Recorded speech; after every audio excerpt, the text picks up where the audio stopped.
আমার প্রাণপ্রিয় শিক্ষার্থীরা, আশা করি তোমরা সবাই ভালো আছো। আমিও ভালো আছি। তো যাই হোক, আমরা আসলে এতদিন ধরে যেটা করছিলাম, গত ক্লাসে আমরা জাবেদাকে নিয়ে, অর্থাৎ জাবেদার থেকে ষষ্ঠ অধ্যায় জাবেদার থেকে বহু নির্বাচনী নিয়ে আমরা আলোচনা করেছিলাম 28টা প্রশ্ন। আজকে আমরা বহু নির্বাচনী আলোচনা করব এবং এটা পার্ট 2 হিসেবে, জাবেদার পার্ট 2 হিসেবে থাকবে এবং আজকে আমরা 30টা প্রশ্ন নিয়ে আলোচনা করব। ঠিক আছে? মোটামুটি এই প্রশ্নগুলো সম্বন্ধে তোমরা যদি ভিডিওটাও দেখো ঠিক মতো, ভালো মতো, তাহলে অন্তত এগুলো শেখা হয়ে যাবে। ঠিক আছে? তো যাই হোক, আশা করি তোমরা আগের প্রশ্নের উত্তরগুলো আমি বলার আগে হয়তো বা তোমরা করে ফেলেছো, অনেক ভালো যদি এরকম হয়ে থাকে। ঠিক আছে? তো চলো কথা না বাড়িয়ে আজকের আলোচনায় চলে যাই। বহু নির্বাচনী প্রশ্ন পর্যালোচনা করছিলাম আমরা। প্রথম প্রশ্ন আমরা জাবেদার থেকেই করছি। এগুলো সব হিসাব সংরক্ষণে লেনদেন সমূহ সংরক্ষিত হয় কয়টি পর্যায়ে? 2টি পর্যায়ে, 3টি পর্যায়ে, 4টি পর্যায়ে না 5টি পর্যায়ে? ঠিক আছে? কয়টি পর্যায়ে আসলে হিসাব সংরক্ষণের লেনদেনগুলো সংরক্ষিত হয়? ঠিক আছে? আনসার হচ্ছে 2টি পর্যায়ে। ঠিক আছে? 2টি পর্যায়ে তাহলে সংরক্ষিত হয়। আসলে মূলত একতরফা দাখিলা পদ্ধতি, দুতরফা দাখিলা পদ্ধতি, দুটোর কথাই মোটামুটি বলা হয়ে থাকে। অবশ্যই বিভিন্ন জনে বিভিন্নভাবে সেটাকে ব্যাখ্যা করে। ঠিক আছে? তো 2 নম্বর আসর, জার শব্দের অর্থ কি? জাবেদার শব্দটা আসলে জার থেকে আসছে। তো জার শব্দের অর্থ কি? জার শব্দের অর্থ হচ্ছে দিবস, মানে দিন, অর্থাৎ দৈনিক বই, সেজন্যই বলা হয় জাবেদার জার শব্দটা। ডেবিট নোট কে তৈরি করে? এটা আমি গতবারের ক্লাসে বলেছিলাম। হ্যাঁ, ডেবিট নোট তৈরি করে ক্রেতা। আসলে ক্রেতা যখন ডেবিট নোট তৈরি করে, তার উদ্দেশ্যটা হচ্ছে ক্রেতা যে পণ্যটা চেয়েছিল বিক্রেতার কাছ থেকে, সেটা মন মতো হয়নি, সেখানে কোনো না কোনো ত্রুটি ছিল এবং সেই ত্রুটিগুলো উল্লেখ করে বিক্রেতাকে ক্রেতা যখন একটা নোট লিখে পাঠায়, সেটাকে বলা হয় ডেবিট নোট। এবার আসো 4 নাম্বার, বিক্রয় জাবেদার মধ্যে কোন কলামটি অনুপস্থিত থাকে? এখানে আমরা জানি ক্রয় জাবেদা এবং বিক্রয় জাবেদা, দুটো জাবেদা রয়েছে, দুটো জাবেদা আমরা করে থাকি। তার মধ্যে ক্রয় জাবেদার মধ্যে মোটামুটি মনে হয় সবগুলোই থাকে। তুমি দেখো, তারিখ, সূত্র, শর্ত, চালান নম্বর, এই 4টাই থাকে, কিন্তু বিক্রয় জাবেদার মধ্যে একটা থাকে না। সেটাকে অত্যন্ত সহজে সেটা বুঝতে পারছো, সেটা হচ্ছে শর্ত। শর্ত থাকে একমাত্র ক্রয় জাবেদার মধ্যে। ঠিক আছে? ওকে, এবার আসো জার্নাল শব্দের জার শব্দটি কোথা থেকে উৎপন্ন হয়েছে? এটা একটা কোন শব্দ, মানে কোন ভাষার শব্দ? এটা হচ্ছে একটা ফরাসি শব্দ। ঠিক আছে? ওকে, ফ্রান্সের, বুঝতে পারছো, জন্ম যেখান থেকে হয়েছে আর কি। ক্রয় জাবেদার যোগফল দ্বারা প্রভাবিত হয় পাওনাদার, দেনাদার, নগদ পরিমাণ। কোনটা প্রভাবিত হয়? ক্রয় জাবেদাতে আসলে কি থাকে? পাওনাদার সংশ্লিষ্ট ব্যাপার থাকে, সেক্ষেত্রে পাওনাদারটাই হচ্ছে প্রভাবিত হয়। ঠিক আছে? ওকে, এবার আসো 7 নম্বরে, কিসের উপর ভিত্তি করে বিক্রয় জাবেদা তৈরি করতে হয়? বিক্রয় জাবেদা কিসের উপর ভিত্তি করে তৈরি করতে হয়?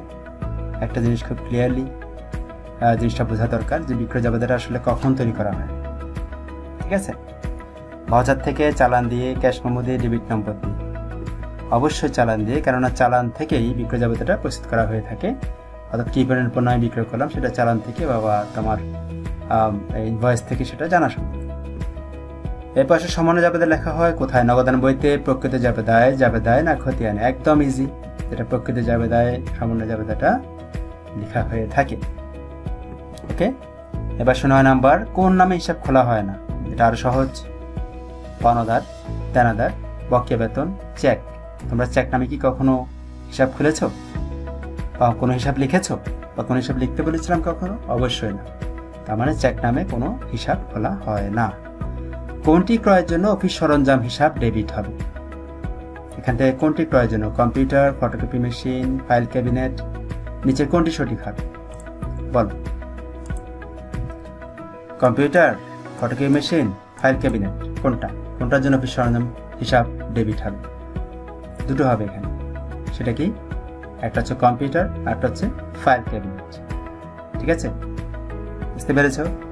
ওকে, এবার সব চেক মারফত কোনো পাওনা আদায় হলে ডেবিট হবে কি? চেক মারফত যদি আমি কোনো পাওনা পেয়ে যাই, টাকা পেয়ে যাই, জাবেদাটা কি হয়? ব্যাংক হিসাব ডেবিট, তাই না? এবং চেক হিসাব তো প্রশ্নে আসে না, পাওনাদার নগদানের প্রশ্নে আসে না, সুতরাং ব্যাংক হিসাব হবে ডেবিট। এই পাশে ক্রেডিট নোট তৈরি করেন কে? ডেবিট নোট তৈরি করেন কে? এর আগে আমি প্রশ্ন করেছিলাম ডেবিট নোট তৈরি করে কে? ক্রেতা, তাই না? ক্রেতা ডেবিট নোট তৈরি করে, তাহলে এটা বাদ। উৎপাদক তো ক্রেডিট নোট তৈরি করে না, ভান্ডাররক্ষক তৈরি করে না, তৈরি করে কে আসলে?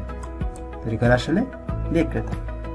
ঠিক আছে, বিক্রেতা ক্রেডিট নোট তৈরি করে কি জন্য? বিক্রেতা ক্রেডিট নোট তৈরি করে ক্রেতার কাছ থেকে যখন ডেবিট নোট পায়, ডেবিট নোটের মধ্যে সমস্ত তথ্য থাকে যে কি পরিমাণ পণ্য তার খারাপ পড়েছে বা অর্ডার অনুযায়ী হয়নি, বা কি পরিমাণ নষ্ট হয়ে গিয়েছে পণ্য, এবং সেই নষ্ট হওয়া পণ্যগুলোর হিসাবটা পেয়ে বিক্রেতা তখন ক্রেতাকে জানানোর জন্য যে নোটটা তৈরি করে সেটা হচ্ছে ক্রেডিট নোট। যে হ্যাঁ, আপনাদের অভিযোগ সত্য, আসলে সত্যি কথা বলতে গিয়ে এই সমস্যার কারণে এটা হয়েছিল, ভবিষ্যতে এরকম হবে না, আমরা ভুল ত্রুটি ক্ষমা সুন্দর দৃষ্টিতে দেখবেন, আমাদের সাথে যেন ব্যবসায়িক সম্পর্ক কখনো আর নষ্ট না হয়। ঠিক আছে, এই ধরনের লেখাটাই মূলত ক্রেডিট নোটের মধ্যে থাকে। নিচের কোনটি নগদ টাকায় পরিশোধ করা হয় না? প্রাপ্ত বার্তা, প্রাপ্ত কমিশন, প্রদত্ত বার্তা, প্রদত্ত কমিশন। নগদ টাকায় পরিশোধ করা হয় না কোনটা? প্রাপ্ত কমিশন, প্রদত্ত বার্তা, প্রদত্ত কমিশন, প্রাপ্ত বার্তা। নগদ টাকায় পরিশোধের কথা বলা হচ্ছে প্রদত্ত বার্তা। এটা তো প্রাপ্ত বার্তাটা আর পরিশোধ করা হয় না, প্রাপ্ত কমিশনও পরিশোধ করা হয় না, প্রদত্ত কমিশন কিন্তু পরিশোধ করা হয়, কিন্তু প্রদত্ত বার্তা পরিশোধ করা হয় না। ঠিক আছে, এগুলো তো প্রাপ্ত মানে পাওয়া যায়, সুতরাং এই দুটো বাদ পড়বে। এখান থেকে উত্তরটা হবে প্রদত্ত বার্তা। বার্তাটা আসলে নগদ টাকায় পরিশোধ করা হয় না, বরং কারো কাছ থেকে তুমি নগদ টাকা পাচ্ছ 20,000 টাকা, তুমি হয়তো তাকে 1,000 টাকা ছাড় দিয়ে 19,000 টাকা নিলে, হ্যাঁ, তাহলে তুমি তাকে কিন্তু ক্যাশ টাকা দিলে না, নগদ টাকাটা ছাড় দিলে। ক্রয় জাবেদায় সাধারণত কয়টি ঘর বা কলাম থাকে? একদম ইজি, 6টি। ঠিক আছে, ক্রয় জাবেদায় 6টি ঘর থাকে। তারই ডেবিট হিসাব খাত, ক্রেডিট হিসাব খাত, তারপর হচ্ছে তোমার শর্ত, সূত্র, চালান নম্বর। হ্যাঁ, কম্পিউটার বিক্রয়ের জন্য ক্রেডিট হবে কোনটি? কম্পিউটার বিক্রয়ের জন্য ক্রেডিট কোনটা হবে? একদম ইজি, অফিস সরঞ্জাম হিসাব ক্রেডিট। ঠিক আছে, তাই না? কম্পিউটার বিক্রয়ের কথা বলা হয়েছে, কিন্তু ক্রয় না। কম্পিউটার যখন বিক্রয় করবে তখন অফিস সরঞ্জাম হিসাব আমাদের কমে যাবে, ক্রেডিট হয়ে যাবে। নগদ টাকা হলে নগদ ক্রেডিট হবে, ব্যাংকের টাকা চেক মারফতে বিক্রি করলে চেক অর্থাৎ ব্যাংক হিসাব ডেবিট হবে। আর্থিক বিবরণী প্রস্তুতের জন্য কোনটি প্রয়োজন? প্রারম্ভিক জাবেদা, সমাপনী জাবেদা, সমন্বয় জাবেদা, নাকি নগদ প্রদান জাবেদা? সমন্বয় জাবেদাই আমাদের প্রয়োজন আর্থিক বিবরণী প্রস্তুতের জন্য। ঠিক আছে, আর্থিক বিবরণী প্রস্তুত করার জন্য আমাদের যে বিষয়গুলো সমন্বয় করা হয় সেটা আর্থিক বিবরণীতে মূলত আনা হয়। ঠিক আছে, বা প্রত্যেক বিষয়ের জন্য সমন্বয় থাকতে পারে। কোন দ্রব্যের তালিকা মূল্যের উপর যে বার্তা হিসাব করা হয় তাকে কি বলে? একদম ইজি, কোন দ্রব্যের যে তালিকা মূল্য থাকে সেটার উপর যে বার্তা হিসাব করা হয় তাকে বলা হয় কারবারি বার্তা, যেটা ছাড় দিয়ে পণ্য বিক্রেতা ক্রেতাকে পণ্য বিক্রয় করে থাকে। ঠিক আছে, ব্যবসায়ের মালিক ব্যক্তিগত প্রয়োজনে কারবার থেকে পণ্য নিলে ক্রেডিট হবে কি? ডেবিট কি হবে? ডেবিট হবে উত্তোলন হিসাব, কিন্তু ক্রেডিট কি হবে? ক্রেডিট কি পণ্য হিসাব হবে? ক্রয় হিসাব হবে? বিক্রয় সত্য প্রশ্নে আসে না, তাহলে ক্রয় হবে না পণ্য হবে? অবশ্যই ক্রয় হিসাব হবে। ঠিক আছে, ক্রয় হিসাব। এরপর কোনটি বিশেষ জাবেদা? ক্রয় জাবেদা, বিক্রয় জাবেদা, নগদ প্রদান জাবেদা, নাকি সবগুলো? দেখে আন্দাজ করে দেখি, আনসার হবে সবগুলো, কেন ক্রয়, বিক্রয়, নগদ প্রদান তিনটা হচ্ছে বিশেষ জাবেদা। হিসাব তৈরির সুবিধার্থে কোনটি প্রয়োজন? চালান প্রয়োজন, ভাউচার প্রয়োজন, জাবেদা প্রয়োজন, না খতিয়ান প্রয়োজন? আমরা এতক্ষণ যা নিয়ে আলোচনা করছি সেটা হচ্ছে জাবেদা, জাবেদাই প্রয়োজন। ঠিক আছে, ধারে বিক্রয়ের বেলায় কারো নাম না থাকলে ডেবিট কি হবে? ধারে বিক্রয় করলে আমার দেনাদার বাড়বে, তাই না? দেনাদার হিসাব হবে ডেবিট। ওকে, এরপর প্রতিষ্ঠান হিসাব কেমন হওয়া উচিত? একদম ইজি, পরিষ্কার পরিচ্ছন্ন, নির্ভুল, স্বচ্ছ, না নির্ভুল ও স্বচ্ছ? পরিষ্কার পরিচ্ছন্নতা মাস্ট থাকবে, তখন কি হওয়া উচিত? নির্ভুল এবং স্বচ্ছ হওয়া উচিত। দুতরফা দাখিলা পদ্ধতির প্রথম সোপান হলো কি? প্রথম সোপান কি? অবশ্যই জাবেদা বই, যেটা আমরা করছি। ঠিক আছে, দুতরফা দাখিলা পদ্ধতির প্রথম সোপান হলো জাবেদা, তারপর খতিয়ান, তারপর আমিল, তারপর এখান থেকে আর্থিক বিবরণী প্রস্তুত করা হয়ে থাকে, তাই না? এরপর অফিসে ব্যবহারের জন্য পাঞ্চিং মেশিন কেনা হলে কোন হিসাব ডেবিট হবে? Punching machine. এই পাঞ্চিং মেশিনটা কোথায় লাগে? অফিসে লাগে, তাই না? এটা অফিস সাপ্লাইজ হিসাব। অফিস সাপ্লাইজ আবার অফিস সরঞ্জাম না, কিন্তু অফিস সরঞ্জাম হচ্ছে বড় বড়গুলো, যেমন কম্পিউটার আছে, হ্যাঁ, এই ধরনের যে গুলো আছে সেগুলো হচ্ছে অফিস সরঞ্জাম হিসাব। অফিস সাপ্লাইজ, পাঞ্চিং মেশিন, এগুলো। ব্যবসায়ের কোনো পণ্য চুরি বা নষ্ট হয়ে গেলে ডেবিট কি হবে? একদম ইজি, বিবিধ ক্ষতি, বিবিধ পণ্য, ক্রয়, নগদান। এই তিনটা তো প্রশ্নে আসে না, সুতরাং বিবিধ ক্ষতি হবে ডেবিট। বার্তা প্রদত্ত হয় কাকে? বার্তা আমরা কাকে প্রদান করে থাকি? অংশীদারকে বার্তা দেওয়া হয়, পাওনাদারকে দেওয়া হয়, দেনাদারকে দেওয়া হয় না পাইকারকে দেওয়া হয়? বার্তা প্রদান করা হয় অ্যাকচুয়ালি কাকে? পাওনাদারকে, তো যার কাছ থেকে আমরা টাকা পাই, তাই না? নো, বার্তা কাকে দেওয়া হয়? বার্তা প্রদান করা হয় দেনাদারকে। ঠিক আছে, কি বুঝো নাই? পাওনাদার কাছ থেকে আমরা বার্তা পাই, কিন্তু বার্তা দেই আমরা দেনাদারকে। অর্থাৎ যাদের কাছ থেকে আমরা টাকা পাবো তাদের কাছ থেকে আমরা মনে করো 5,000 টাকা পাবো, 5,000 টাকার জায়গায় তাকে আমি বললাম 4,500 টাকা দাও, 500 টাকা দিতে হবে না, তাড়াতাড়ি পরিশোধ করার জন্য আর কি। তখন তো সে 5,000 টাকা বদলে 4,500 টাকা কোথাও থেকে কর্জ করে হলে বা ঋণ করে হলে তোমাকে এনে দেবে, তাই না? এটা তাড়াতাড়ি টাকা পরিশোধ করার জন্য বা তাড়াতাড়ি টাকা পাওয়ার জন্য আমরা বার্তাটা দিয়ে থাকি। ঠিক আছে, এরপর সব বেতন বকেয়া রয়েছে 2,000 টাকা। এখানে ডেবিট কি হবে? বেতন বকেয়া, এটা আমি গতবার দিয়েছিলাম সম্ভবত। বেতন বকেয়া রয়েছে 2,000 টাকা। বেতন বকেয়া থাকলে যাবেতাটা হয় অ্যাকচুয়ালি কি? বেতন হিসাব ডেবিট, বকেয়া বেতন হিসাব ক্রেডিট। তাহলে বেতন হিসাব কি হবে? ডেবিট হবে। বকেয়া বেতন হিসাব ক্রেডিট হবে, কেন? দায় বাড়লে ক্রেডিট হয়, আর বেতন একটা খরচ বাড়লে ডেবিট হয়। ব্যবহার উদ্দেশ্যে কৃত কোনো সম্পত্তি বিক্রয় করা হলে হিসাবকে ক্রেডিট করতে হয়। কোন হিসাবকে ক্রেডিট করতে হয়? আমি যে সম্পত্তিটা বিক্রয় করছি সেটাকে আমি ক্রেডিট করবো, ডেবিট নগদ বা ব্যাংকে করবো। ঠিক আছে না? সংশ্লিষ্ট দায়, আয় বা ব্যয় এ ধরনের কিছু হিসাব হবে না, যেহেতু সম্পত্তি ব্যাপার স্যাপার আছে। এরপর কোনটি নগদ টাকায় পরিশোধ করা হয়? নগদ টাকা আমরা কোনটা দিয়ে থাকি? প্রদত্ত বার্তা, নগদ বার্তা, প্রদত্ত কমিশন নাকি কারবারি বার্তা?